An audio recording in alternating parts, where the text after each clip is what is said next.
मासूम बच्ची का कंकाल मिलता है। नहीं नहीं, ऐसा नहीं हो सकता। हे भगवान, ये तो मेरी बच्ची है, मेरी मासूम बेटी। अब मुझे सब याद आ गया, सब कुछ।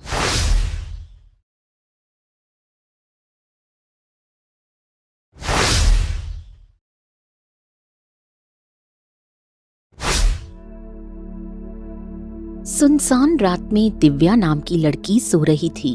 वो हड़बड़ाकर नींद से उठ बैठी।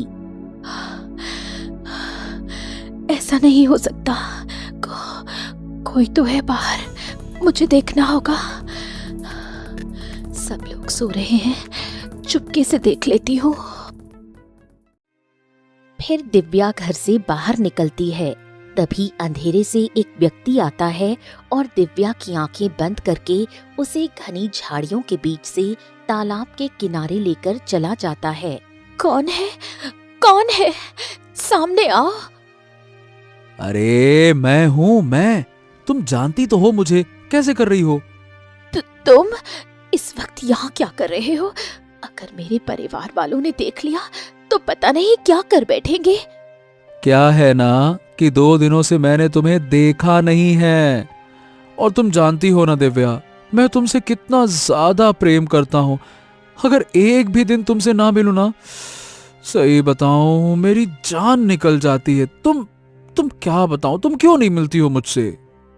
हाँ, मैं जानती हूँ कि तुम मुझसे प्रेम करते हो, लेकिन तुम तो जानते हो हमारे परिवार और तुम्हारे राजपूत परिवार के बीच कितनी गहरी दुश्मनी है। इसलिए अभी रुक जाओ, हम दोनों के परिवार को मनाना होगा।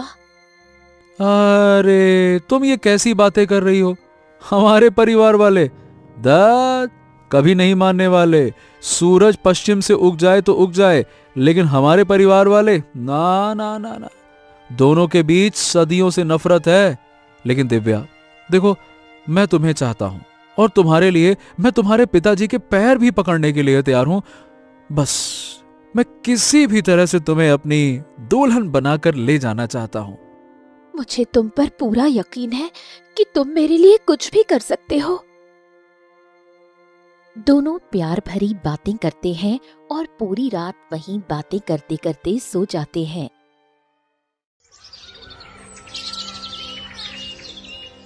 अगली सुबह होते ही दिव्या के पिता महेश ठाकुर और उसका भाई पंकज परेशान होने लगते हैं। अरे ये क्या बेटा, तुम्हारी बहन दिव्या कहाँ है? वो कहीं दिखाई नहीं दे रही। पिताजी घर पर ही होगी, कहाँ जा सकती है वो? अब होती तो मैं तुमसे क्यों पूछता। अब देखो तो सही, पता नहीं कहाँ चली गई। मुझे इसकी बड़ी फिक्र हो रही है।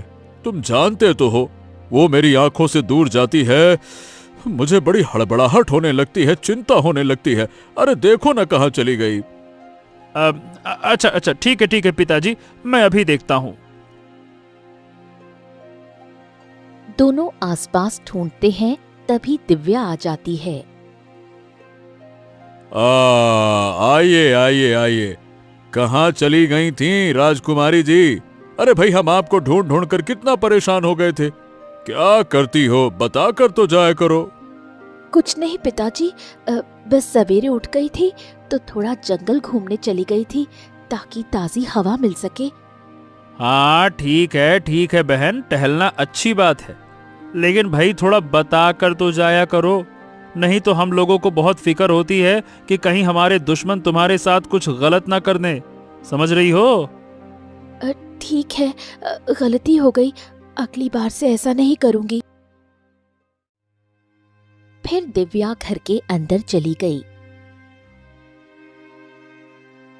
ऐसे ही 2 दिन बीत गए और अचानक दिव्या को उल्टी जैसा लगने लगा। ये क्या, आज मुझे क्या हुआ? ऐसा लग रहा है मेरी तबीयत ठीक नहीं है। माँ भी काकी के यहाँ गई हुई है। एक काम करती हूँ, मैं वैद्य जी के यहाँ से दवाई ले आती हूँ, कम से कम ठीक तो हो जाऊंगी। वैसे भी पिताजी और भाई घर पर नहीं है। फिर दिव्या घर से निकलती है और गांव के वैद्य के पास जाती है। वैद्य जी, मुझे दवाई दे दीजिए, पता नहीं मेरी तबीयत ठीक नहीं लग रही।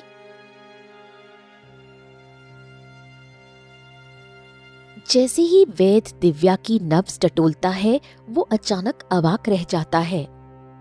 क्या हो गया? आप इतने परेशान क्यों लग रहे हैं? बात यह है बेटा कि तुम्हें नहीं पता कि तुम गर्भवती हो। नहीं, ऐसा नहीं हो सकता। मैं गर्भवती कैसे हो सकती हूँ? मेरा कहा कभी झूठ नहीं होता है। मैंने जो कहा है वो सत्य है। तुम गर्भवती हो और माँ बनने वाली हो। दिव्या बिना कुछ कहे वहां से निकल जाती है और बहुत परेशान हो जाती है। हे भगवान, ये क्या हो गया? मैं गर्भवती कैसे हो गई? अब मैं अपने पिताजी, भाई और माँ को क्या जवाब दूंगी? अगर गांव वालों को पता चल गया तो हमारे परिवार की कोई इज्जत नहीं रह जाएगी। मैं किसी को मुंह दिखाने लायक नहीं रहूंगी। मुझे जाकर प्रकाश को बताना होगा और किसी भी तरह उससे शादी करनी होगी। दिव्या परेशान होकर प्रकाश के घर गई। वहां जाकर वो देखती है कि प्रकाश एक औरत के साथ हंस हंस कर बातें कर रहा है। अच्छा, ऐसा हुआ? ये तो बड़े मजे की बात बताई। तुम भी ना कैसी कैसी बातें करती हो। ये प्रकाश इस औरत से इतना क्यों बात कर रहा है? मुझे जाकर देखना चाहिए। दिव्या प्रकाश के सामने चली जाती है। तुम? अरे तुम यहाँ क्या कर रही हो? ओ, मैंने कहा था ना कि मेरे घर मत आना। चलो जाओ, यहाँ से देख क्या रही हो? जाओ। देखो प्रकाश, मैं तुम्हारे घर आने की कोशिश नहीं कर रही थी, लेकिन मैं गर्भवती हो गई हूँ। तुम जल्दी से मुझसे शादी कर लो, वरना मेरे माता पिता और पूरे गांव समाज में मेरी नाक कट जाएगी।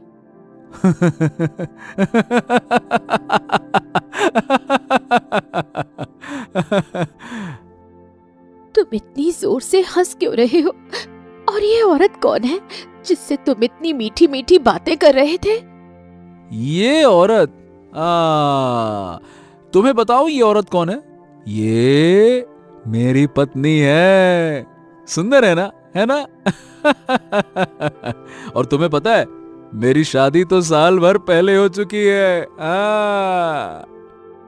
सुनो, ये लड़की हमारे घर तक क्यों आ गई? हमने तो तय किया था कि ये कभी हमारे घर तक नहीं आएगी। आप लोग कैसी बातें कर रहे हो? आपको कैसे पता कि मैं यहाँ नहीं आऊंगी? ये सब क्या हो रहा है? प्रकाश, मुझे सच सच बताओ, तुमने मेरे साथ क्या किया है? मेरी प्यारी दिव्या, ओए होए होए होए, कोई दूध पीती बच्ची हो क्या जो तुम्हें कुछ समझ में नहीं आता? क्यों, अब भी नहीं समझ रही हो क्या?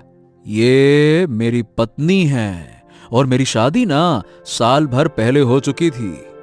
अब बात यह है कि तुम्हारे परिवार वालों ने मेरे परिवार की बहुत बेइज्जती की थी, तो बस तुम्हारे साथ मैंने उस बेइज्जती का बदला ले लिया। इसीलिए मैंने तुम्हारे साथ प्रेम का नाटक किया और अब देखो तुम गर्भवती हो गई हो। बधाई हो। चलो चलो चलो चलो, जाओ यहां से, जाओ जाओ जाओ जाओ। देखो भाई, अब मैं ये नाजायज बच्चा तो नहीं पालने वाला ना। चलो जाओ जाओ जाओ जाओ। अरे देख क्या रही हो? जाओ जाओ। नहीं, तुम ऐसा नहीं कर सकते हो। तुम मेरे और मेरे बच्चे के साथ बिल्कुल गलत कर रहे हो।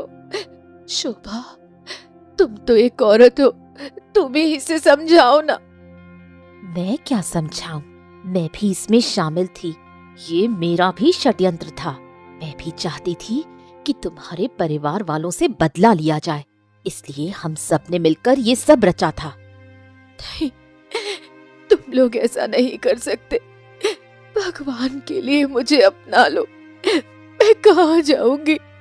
मैं क्या करूंगी? इतने में ही सुभद्रा बाहर निकलती है। अच्छा, शांत हो जाओ बेटा।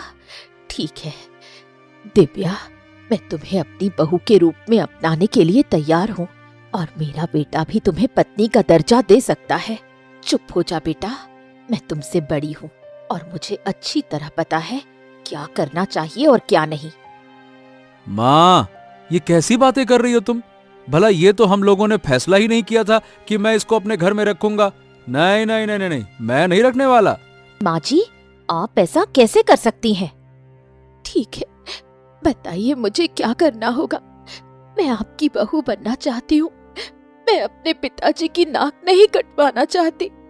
ठीक है, तुम अपने पिताजी और भाई को मेरे सामने लेकर आओ और जैसे ही वो मेरे सामने आएंगे मैं एक शर्त रखूंगी।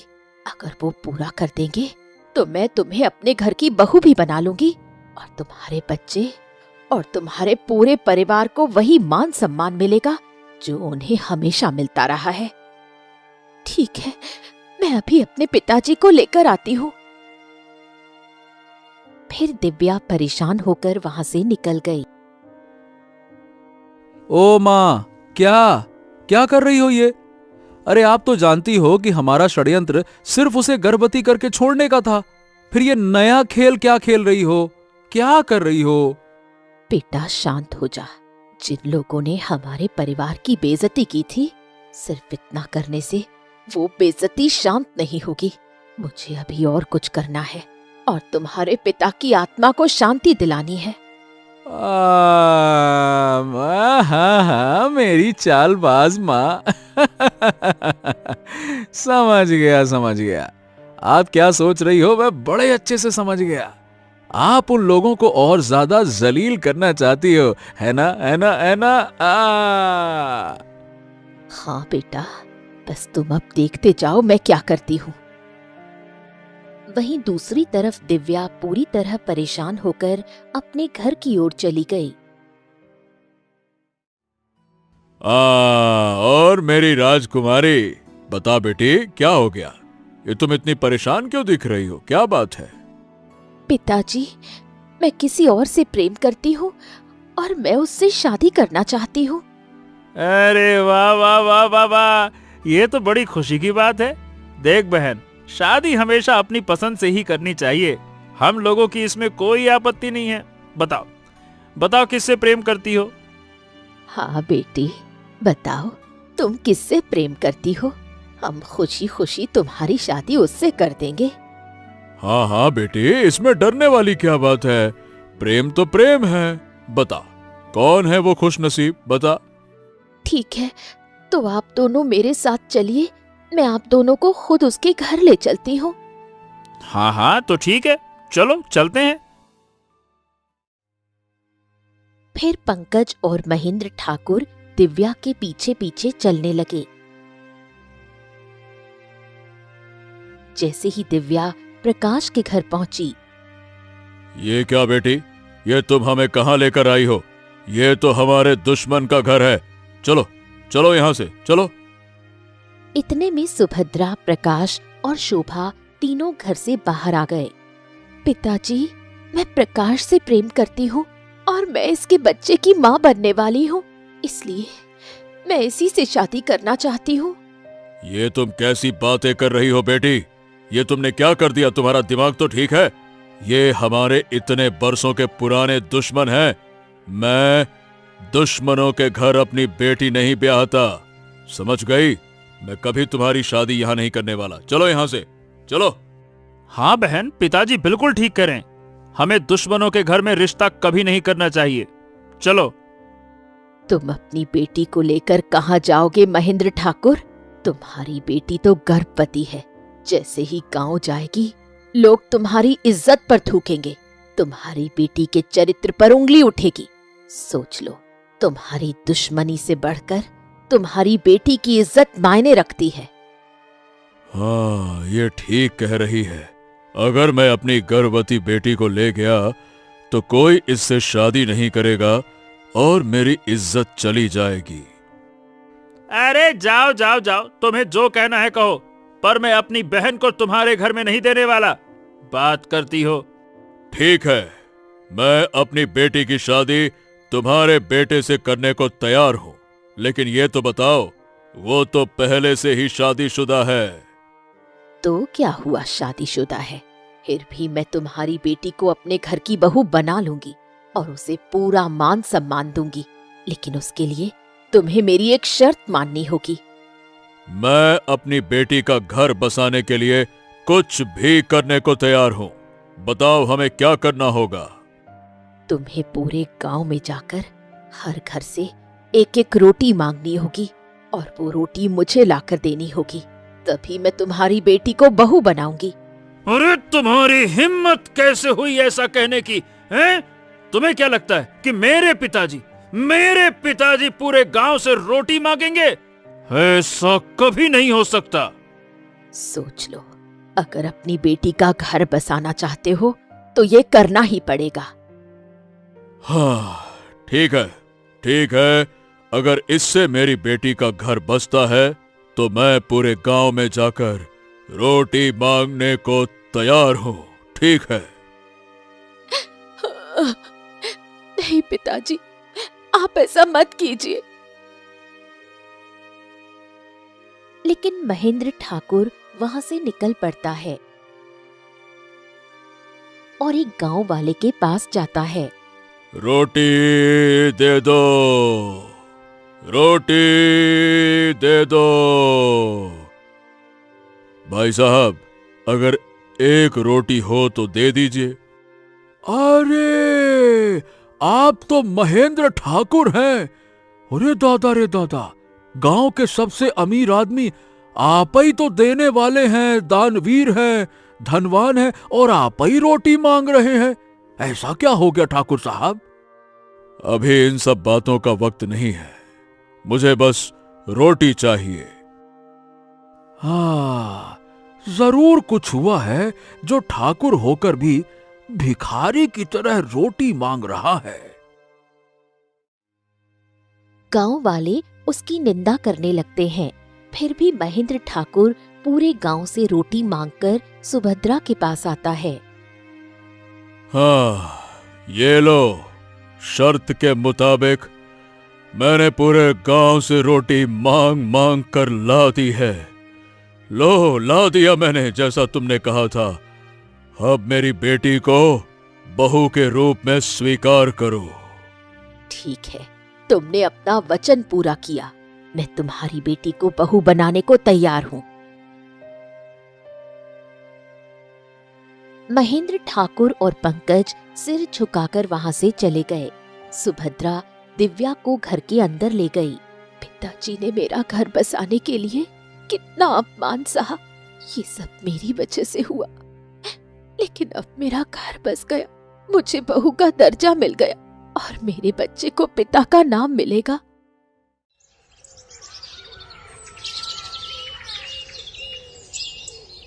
अरे माँ, ये तुम क्या कह रही हो?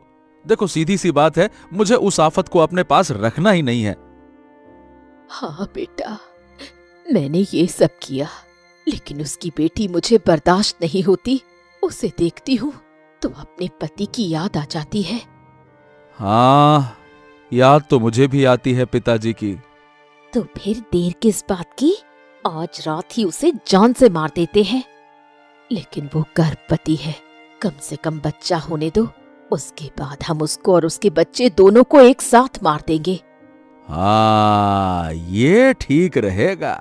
अगर दोनों को अलग अलग मारेंगे तो मुझे उतना मजा नहीं आएगा, और दोनों को एक जगह पे एक साथ मारेंगे फिर तो मुझे बड़ा मजा आएगा माँ।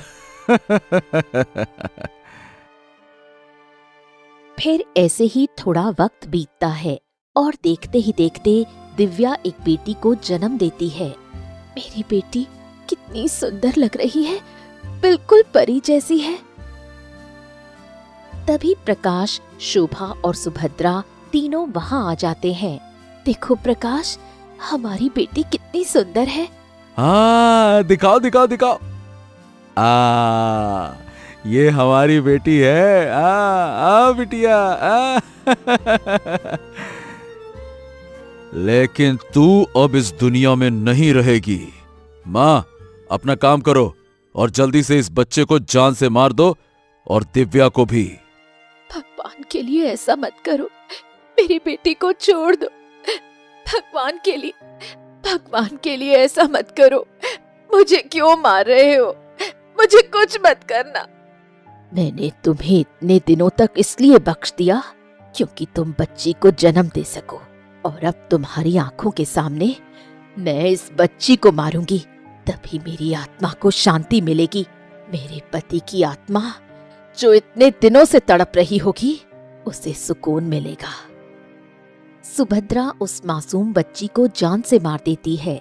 दिव्या रोती चिल्लाती रह जाती है। तभी सुभद्रा दिव्या को पकड़ लेती है। सुभद्रा दिव्या का भी गला दबा देती है। कुछ ही देर में दिव्या भी मर जाती है। देखो, हमने दोनों को मार दिया। अब इस बच्ची को घड़े में डालकर जंगल के पेड़ के नीचे गाड़ दो। किसी को भी ये बच्ची हाथ नहीं लगनी चाहिए। ठीक है। प्रकाश उस छोटी सी बच्ची को घड़े में डालकर जंगल के एक पेड़ के नीचे गाड़ देता है। फिर वापस आकर दिव्या को भी मिट्टी के नीचे दबा देता है। अब तुम एक काम करो, अपनी पत्नी शोभा को लेकर यहाँ से 1 साल के लिए कहीं दूर चले जाओ, और अगर कोई पूछे तो मैं कह दूंगी कि तुम दिव्या को भी साथ लेकर गए हो। ठीक है, मैं ऐसा ही करता हूं, और अभी इसी वक्त शोभा को लेकर निकल जाता हूं। फिर प्रकाश शोभा को लेकर वहां से निकल पड़ता है। उसी वक्त कहीं दूर एक झोपड़ी में एक बच्ची का जन्म होता है। अरे ये क्या? ये कोई मामूली बच्ची नहीं है, जरूर किसी मकसद के लिए पैदा हुई है। आंखों में इतना तेज, और इसकी माँ भी मर गई। मुझे जाकर इसके पिता को बताना होगा। फिर दाई माँ उसी बच्ची को लेकर घर के बाहर आती है। हाँ, बताओ दाई माँ, मेरी पत्नी कैसी है? तुम्हारी पत्नी तो इस बच्ची को जन्म देते ही मर गई, लेकिन ये बच्ची बहुत अद्भुत है। हाँ, नहीं नहीं नहीं नहीं नहीं नहीं नहीं, मैं इस बच्चे को नहीं रख सकता।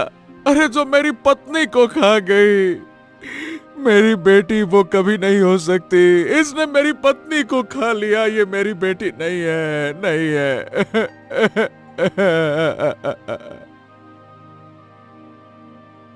विष्णु चला जाता है। कोई बात नहीं बेटी, तुम्हें तुम्हारा पिता नहीं अपनाएगा, पर मैं तुम्हें अपनाऊंगी। मैं तुम्हें गोद लेकर पालकर बड़ा करूंगी। फिर ऐसे ही देखते देखते कई साल बीत गए।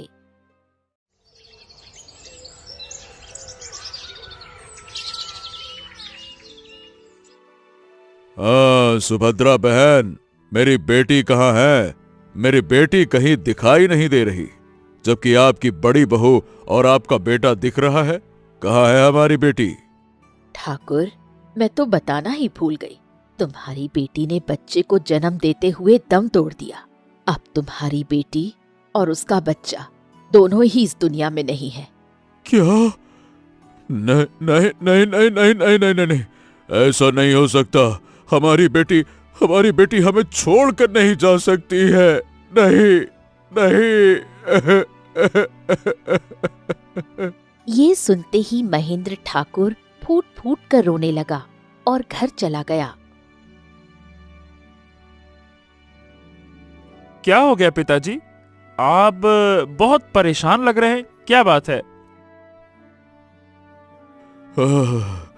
उन लोगों ने हमारी बेटी को मार दिया है, हमारी बेटी को मार दिया। मैंने आपसे कहा था पिताजी, वो लोग कभी नहीं सुधरेंगे। हमारी इतनी बरसों पुरानी दुश्मनी है, वो इतनी आसानी से नहीं छोड़ेंगे। मेरी मासूम सी बहन अब इस दुनिया में नहीं रही।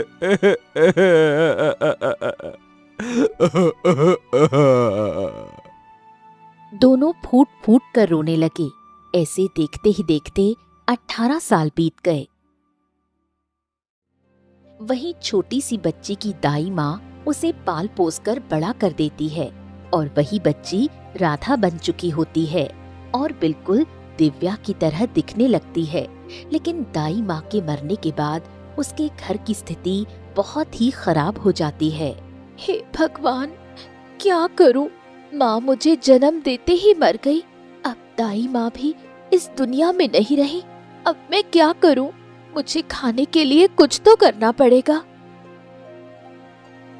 राधा परेशान होकर वहां से निकल पड़ी और चलते चलते दूसरे गांव आ गई।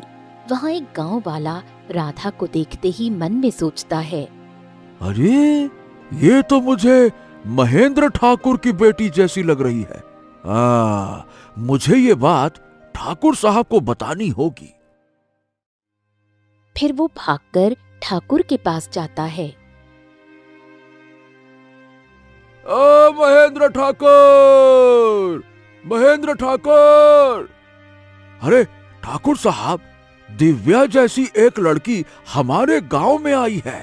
वो बड़ी परेशान दिख रही है, लेकिन बिल्कुल आपकी बेटी जैसी है। ये क्या बात कर रहे हो? ऐसा कैसे हो सकता है? महेंद्र ठाकुर भागकर आता है और राधा को देखते ही, मेरी बेटी, मेरी बेटी, मेरी बेटी इतने बरसों के बाद वापस मिल गई। अरे लेकिन बेटा, मेरी हालत देखो, तुम्हारे बिना क्या हो गई। देखो मेरी हालत। देखो। आप कौन हो? मेरी बेटी, मैं तुम्हारा पिता हूँ।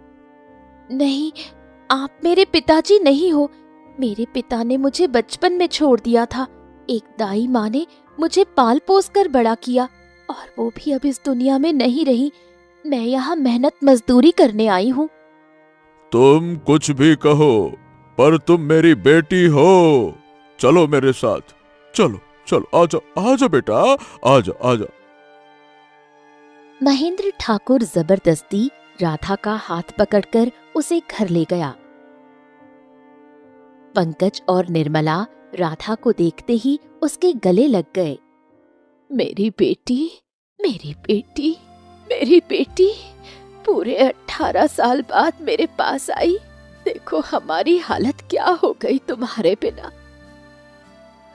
हाँ, मुझे यकीन नहीं हो रहा। ये तो बिल्कुल मेरी बहन जैसी है। हर एक चीज बिल्कुल वैसी ही है। वैसी ही आंखें, वैसा है चेहरा। आप लोग ये कैसी बातें कर रहे हैं? मुझे कुछ भी समझ नहीं आ रहा।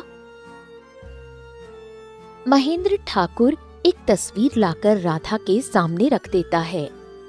ये देखो बेटी, ये मेरी बेटी दिव्या की तस्वीर है और ये बिल्कुल तुम्हारे जैसी है। देखो। ये तो बिल्कुल मेरी तस्वीर जैसी है। जरूर इसके पीछे कोई ना कोई वजह तो जरूर है। देखो बेटी, तुम मेरी बेटी हो। भगवान ने हमारी सुन ली। तुम्हारे ससुराल वालों ने तुम्हारे साथ बहुत गलत किया। तुम आराम करो, बाकी बातें बाद में करेंगे। निर्मला राधा को एक कमरे में ले जाकर बैठा देती है। थकान की वजह से राधा सो जाती है। तभी उसे सपने में दिखता है कि सुभद्रा, प्रकाश और शोभा तीनों उसका गला दबा रहे हैं और उसकी मासूम बच्ची को मार रहे हैं। सब कुछ धुंधला हो जाता है और राधा घबराकर आधी रात को उठकर बैठ जाती है। हे भगवान, ये क्या हो गया है? जब से मैं बड़ी हुई हूँ बस एक ही सपना आता है। सब कुछ इतना धुंधला धुंधला क्यों दिख रहा है? उस घड़ी में एक बच्ची को किसी ने पेड़ के नीचे दफना दिया था। मुझे अभी उसी पेड़ के नीचे जाना होगा। आज नहीं गई तो शायद ये बेचैनी कभी खत्म नहीं होगी। फिर राधा आधी रात को ही घने जंगलों की तरफ निकल पड़ी और एक पेड़ के नीचे जाकर खड़ी हो गई। हाँ, यही वो पेड़ है, यही वो जगह है। मैं रोज सपने में इसी पेड़ को देखती हूँ और इसी के नीचे खड़ा है। आज मुझे सच जानना है। फिर राधा मिट्टी हटाने लगती है तभी उसे एक घड़ा मिलता है और उस घड़े में एक मासूम बच्ची का कंकाल मिलता है, जिसे छूते ही उसे सब याद आ जाता है। नहीं, नहीं, ऐसा नहीं हो सकता। हे भगवान, ये तो मेरी बच्ची है, मेरी मासूम बेटी। अब मुझे सब याद आ गया, सब कुछ। मैं महेंद्र ठाकुर की बेटी हूँ और ये मेरा पुनर्जन्म है। मेरा बच्चा, मेरी मासूम बच्ची को जिन लोगों ने मारा है, मैं उन सबको जिंदा नहीं छोड़ूंगी। राधा रोते हुए उस घड़े को अपने साथ लिए गांव आ जाती है। तभी महेंद्र ठाकुर उसे देखते ही कहता है, बेटी, ये घड़ा और इसमें ये कंकाल, ये क्या है बेटी, बोलो। पिताजी, मुझे सब याद आ गया है। ये मेरी बेटी है और उन लोगों ने मेरी बेटी को और मुझे गला दबाकर मार दिया था और मेरी बेटी को इसी घड़े में डालकर दफना दिया था। मुझे हर रोज ये सपना आता था, लेकिन मैंने कभी गौर नहीं किया। आज जब आपने मुझे अपनी बेटी कहा, तब मैं अपनी सपने में दिखने वाली जगह पर गई और मुझे मेरी बेटी का ये शरीर मिला।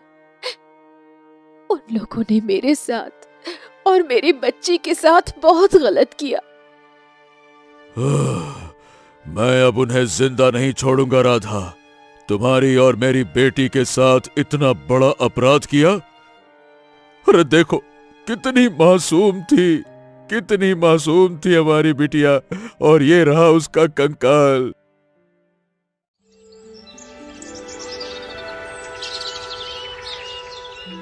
सभी गांव वाले इकट्ठा हो गए।